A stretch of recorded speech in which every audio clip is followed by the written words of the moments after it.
So Dr. Hall, or do you want everyone to sit? Oh, the speakers can go back to their seats. Okay. So Dr. Hall is a clinical geneticist and pediatrician. She is Professor Emerita of Pediatrics and Medical Genetics at the University of British Columbia. Dr. Hall's research interests are human congenital anomalies, including neural tube defects, the genetics of short stature, mechanisms of disease such as mosaicism and imprinting, the natural history of genetic disorders, and the genetics of connective tissue disorders. So she will now facilitate discussion on opportunities and challenges in epigenetics research. So this is actually really supposed to be all of you discussing, and I'll try and keep my eye open for people going up to the microphones. But I want to add my thanks to the sponsors, the organizers of this meeting, because it's just been fascinating. And I suspect every one of you, just like me, have learned about things you really weren't aware of before. The diversity of the presentations has just been spectacular. So I'm a clinical geneticist, and what that means is you take all of this new information and apply it to families who come and ask questions. And one of the principles of clinical geneticist is that the really unusual case is important, not to cover it up, not to hide it in a bigger group, but to actually take it out. And I think the OB mouse was an example that we heard about today. But the principle is the unusual case will actually teach you about a pathway. And so I would encourage all of you, particularly in your cohorts and with your animals, the one that's weird, that doesn't fit with everybody else, is really important to examine. So my perspective is that way back in the sands of times, during mammalian evolution, so we're millions of years ago, the ability to be flexible, to have plasticity in response to environmental changes was how mammals evolved. And we've known that for some time, but it's only recently that we've really begun to appreciate that flexibility, and that it means there are a whole bunch of different pathways, metabolic pathways, psychological pathways, immunologic pathways that are at our fingertips, so to speak. And in the sands of time, when mammals were invented, it was the placenta that allowed the speaking between the fetus and the mom and the fetus. And what this whole business of DOHAD and epigenetics is talking about is that mom is communicating with the fetus in order for it to survive in the situation it's going to be coming into. So during evolution, when mammals were evolving, it's like during the Ice Age, these little rat-like animals, they were really trying to survive. And the way that happened was to convey to the fetus what it's going to be like on the outside. And it wasn't just what it's going to be like for you, it's what it's going to be like for your babies and your babies and your babies. As somebody said this morning, epigenetics is this kind of cool new thing. But I can tell you, I think it's all about gene control. I don't think it's that cool or that mysterious. It has to do with we're finally getting around, now that we have the whole genome, we're finally getting around to gene control. When we look for gene control, what we find is, oh, the genes that are turned off have a different mark than the genes that are turned on. There's several different kinds of marks. I mean, that is not a surprise. But it's not magic. It's actually just kind of what one would expect. So one of the things I heard, and I want to emphasize, is that there are a whole bunch of different factors to consider.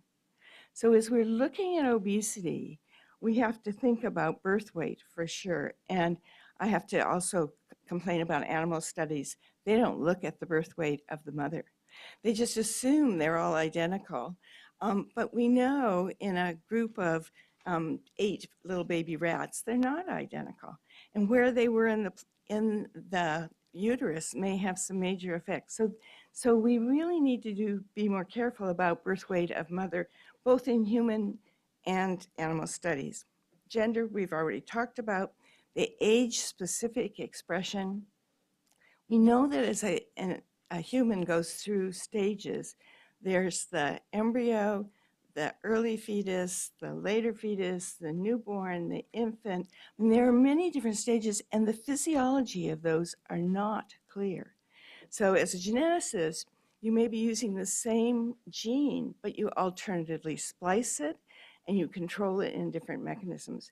So the physiology of fetus, infant children are really not yet understood. We're going to learn about it by looking at what genes are turned on and off. Well, how are we going to do that? We're going to have to look at every tissue in the individual at different stages during development. And one of the things I would urge you that have cohorts, if there's the unfortunate situation of a child dying, that child has a really good autopsy with tissues from every tissue being saved to look at the epigenetic marks on that child. Now, to do that more completely, we need to engage our pathologists in being able to look at samples at different ages and what the methylation and other changes are in those samples. We're just not going to make progress until we do. And to figure out how reliable it is to look at blood and buccal mucosa as an expression of different parts of the liver, for instance. So there's tissue specificity that's related to age specificity. But in all of your studies, you also need data, not only about mother's health and her birth weight, but her stresses and her diet and other things. Now, people say, oh, I can't get that data, but it's just not true. You can get some estimate of mother's birth weight because she knows whether she was said to be premature or not. But even better, you can go to the hospital where she was born because it'll be on the birth weight. And nobody seems to be doing that, and I don't get it. I mean, I go get birth records all the time, so you can do it, and it will really enhance the research that's being done. Same with father. In other words, you really need father's birth weight, his health, the stress he's under, a diet. So if you think about it, I mean, I do agree that moms get blamed for all this. But the egg that made you was being formed when your mom was a 6-week-old embryo. So you're, as a woman, then there is a component of the health of grandmother. But the same eggs that made the males. Like the egg that made you was being formed when your grandmother was 6 weeks pregnant with your mom. Well, what about the sperm? And the sperm are actually being formed 2 months before conception. Now, I do believe that we need to lay a little of this on our teenage boys because their diet may well be affecting whether or not they methylate or not methylate or use those markers properly. But what else about teenage behavior or young men behavior or up to the age of whatever for father's conception? Well, there's this beginning to be very concerned about father's exposure to endocrine disruptors. And this was just a completely new thing to me. As a geneticist, I just didn't believe it until you take into account that there can be epigenetic marks from chemicals. And I think we all know it first kind of happened with plastics, then insecticides, and any kind of artificial hormone. So then you start thinking about all the drugs and other things that are in our environment. Right now, my reading of the situation is anything that's not natural can, in fact, affect epigenetics. So we need to start thinking about not only antibiotics and hormones and all those other things that people have taken, both mother and father, both grandma, maybe grandpa gets off the hook, I'm not sure. So also socioeconomic status we know plays a role in a whole variety of things from stress to food, but then there's the whole placental physiology. And we know so little about the changes during different stages of development that must be playing a role. So I raise all of these things, including breastfeeding, just to make the point that without that data, you don't get the whole big picture. Now, how in heaven's name, I mean, public health people are very good about multivariant analysis, but I think there are at least 14 multivariants here that actually need to be taken into consideration. So it is a real challenge. And maybe some of you have an answer to all of this. Did you have a question? I do have a question. I just wanted to, I like the comment on measuring outcomes better, but I think that, there's been a lot of talk about nutrition and endocrine disruptors.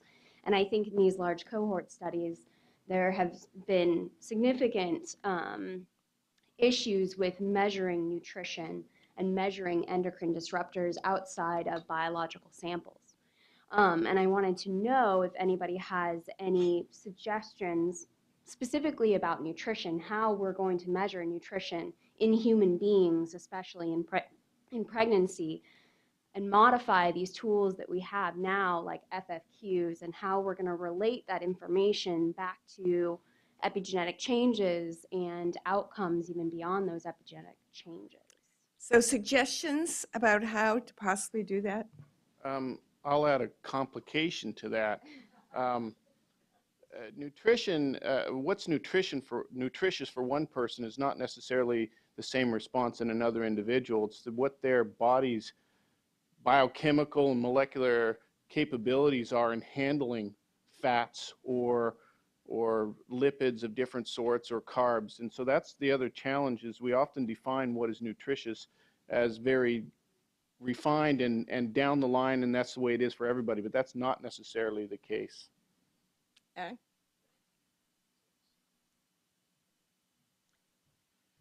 So one of the hats that I've been wearing over the past years is, in fact, as a nutritional epidemiologist. So I've spent a fair amount thinking about kind of how do we measure what we eat, and most of the time when I get papers to review, and my comment is always, well, we don't know what people eat. We only know what they say they eat, which is not the same thing at all.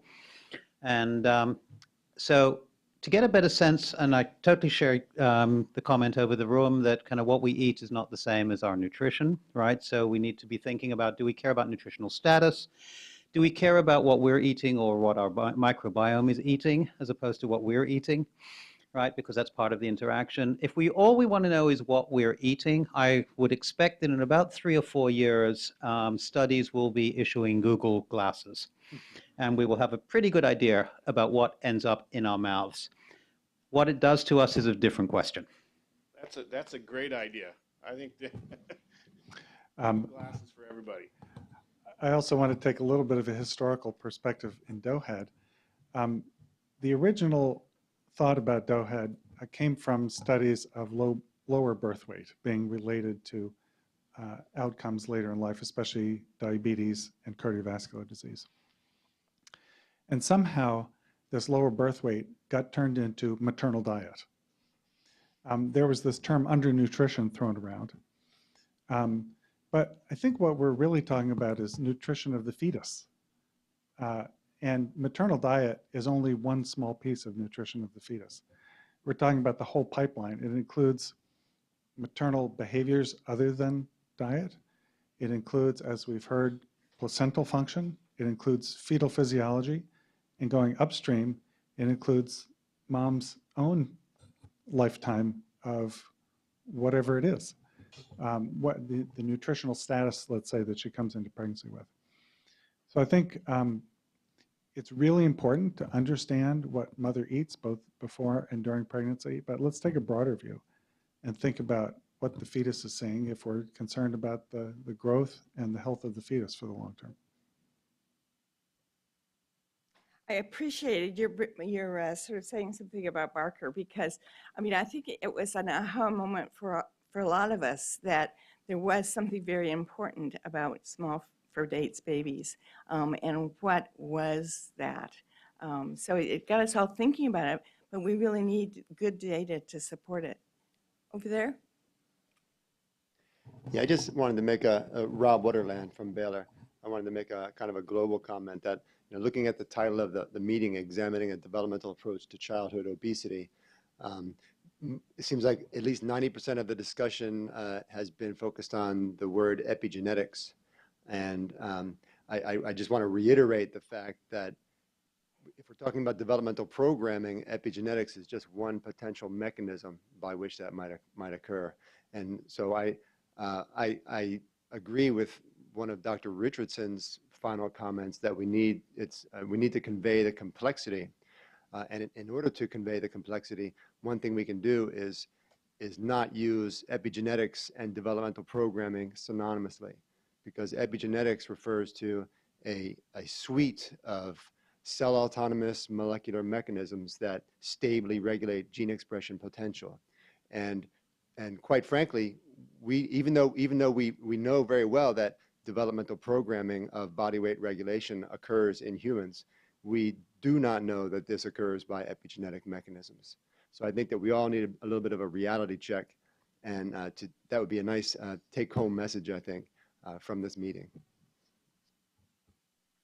Hi, Issa Davis from Pittsburgh.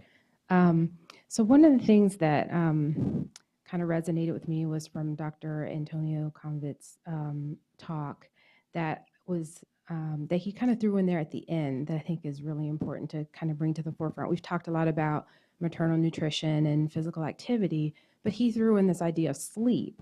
And we know that sleep plays a role in helping to maintain our metabolic function, and there's insulin resistance that occurs with poor sleep patterns. And when you think about pregnant women and the fact that all through pregnancy they have varying ability to sleep, and even postpartum, and not just mom sleep, but then baby sleep is interrupted, and this whole focus in the postnatal period of how do we get baby to sleep better. And so I think really understanding the role of sleep, both for mom during pregnancy and afterwards, and then the effects on the fetus, and then the effect of sleep on the infant would be really important to bring that to the forefront. And also I'd be curious to know, in terms of some of the animal models, what are we learning about the effects of sleep on metabolic dysfunction right now? That's great, because this discussion is really meant to be about opportunities and challenges, and clearly integrating all of the information is important. If you ask, does epigenetic play a role in all of these things? Of course it does. Duh. And it has to do with gene control. Yes? So I will just say on my part, if you look at human tissue culture, things that you take out of an obese human and you put it in a dish, or if you differentiate it from a muscle cell, from a satellite cell, and you can reproduce some of these things, to me, it means that there is some persistence, even though we know that things like exercise and diet and being fat can change your epigenome. There are some things that I think you can hold on to that's actually in a dish that I think we're going to learn a lot about really soon. But I also wanted to get back to your question. As a geneticist, I'm working with people in genetics who do genetic screens in babies, and we've come to this idea that we're screening every infant in Colorado for rare disorders, when in fact what we could be doing is screening for biomolecules that are actually within the range of normal, but are being predicted by changes in growth of the fetus, changes in maternal weight gain, changes in exposures. And I think what we're missing, or what we need to do, it's easier said than done, is instead of relying on a cord tissue blood sample where all heck happened during labor and you're getting a mix of fetal and maternal blood, is that we get a childhood sample, so that if you could actually fast a baby and get a heel stick, and then use our tremendous power of metabolomics to kind of begin to see at that first 24 to 48 hours of life, what does these maternal exposures do to all these biomarkers that we know come from inside a cell and could be the result of the net effect of what they're exposed to. So I think if we could up our power in those kind of studies, we'd go a long way. So just to pick up on the newborn screening, it depends on what state you're in, whether you can go ahead and use those materials for other things, and whether they're kept. I mean, they're like totally invaluable, and they can be anonymized, but it very much depends which state you're in, whether you're allowed to do that kind of really cool work. So I agree. I couldn't agree with you more. Yes? Hi, I'm Dr. Alan Brown, and I'm a clinician. I have a weight management clinic, and I take care of children over the 95th percentile. One might say, what are you doing here? Well, I'd like to say a couple things. First of all, this has been fabulous. The intelligence, the sophistication is just overwhelming to me as a clinician and a guy who is basically used to be a pediatric surgeon. It's just overwhelming. You all are fantastic, and I want to compliment you and say this was just a really, really fun time for me to sit down and try to think about things I've not thought about for a long time, believe me. The other issue, though, is on what to do with this, to make this comment be a little bit relevant. The knowledge that's coming up now is incredibly empowering. When I first met children with a weight problem 12 years ago, I used to describe it to people that if you close your eyes and you listen to the child, you cannot tell how much they weigh. Inside that adiposity is just a child who wants to be a child, who wants a future. And as I figured that out, I could easily look at them and look at their mother and say, we don't know why you have a weight problem.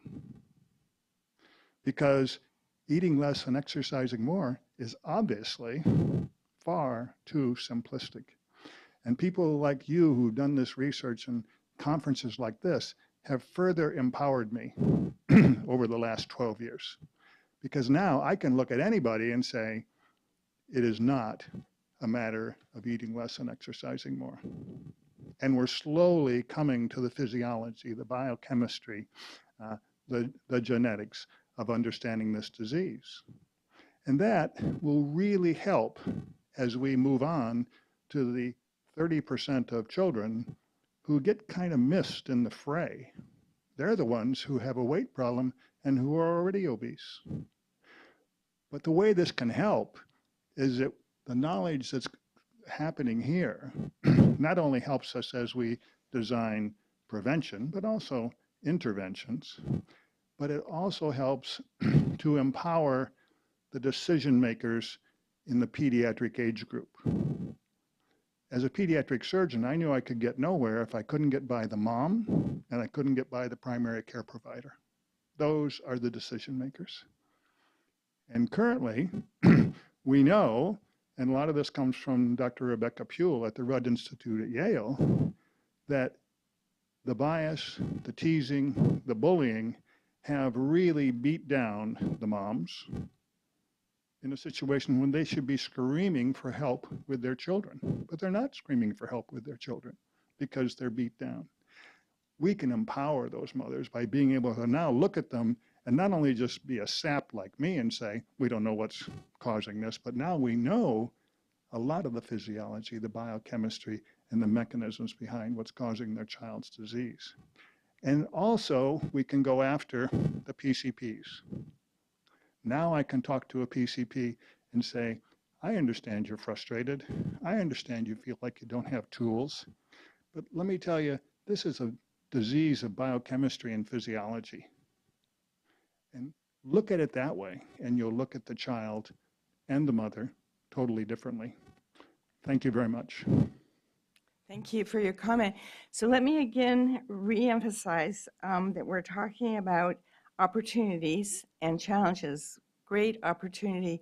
But what are some of the other things that people feel we want to see more research on, more study, more information? I can see somebody standing up. Yes? Go ahead.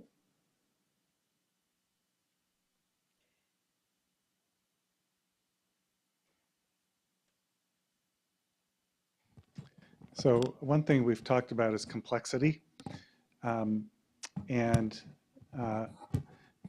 There's been a lot of calls for, well, we need to get everything on everybody at every time. If we do that, it's going to be even more complex than we are faced with the situation now. So we need tools to understand complexity.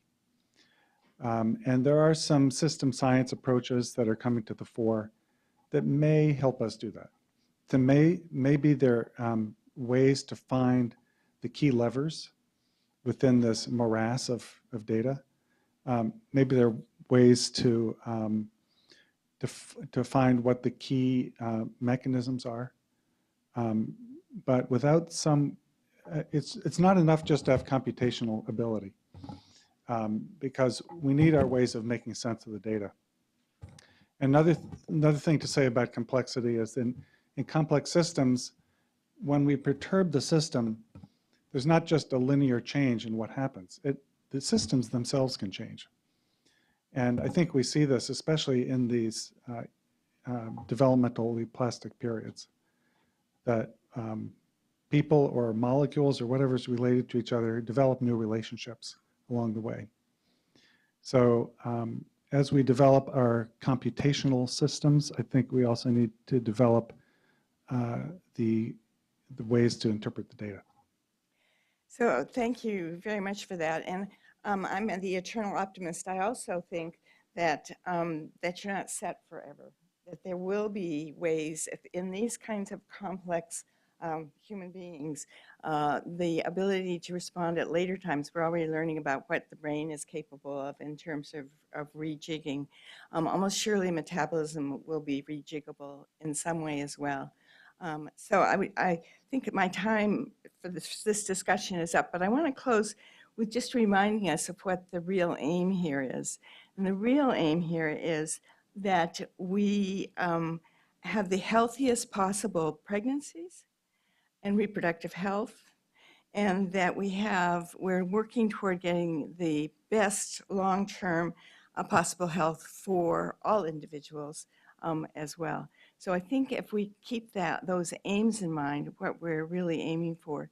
I think the other thing I can say is I know that the people who are the planners are not giving up on this topic. So as you're taking the plane home and you have a brilliant idea, or you realize that you could be looking at some data you hadn't been looking at, that's part of the purpose of this meeting as well.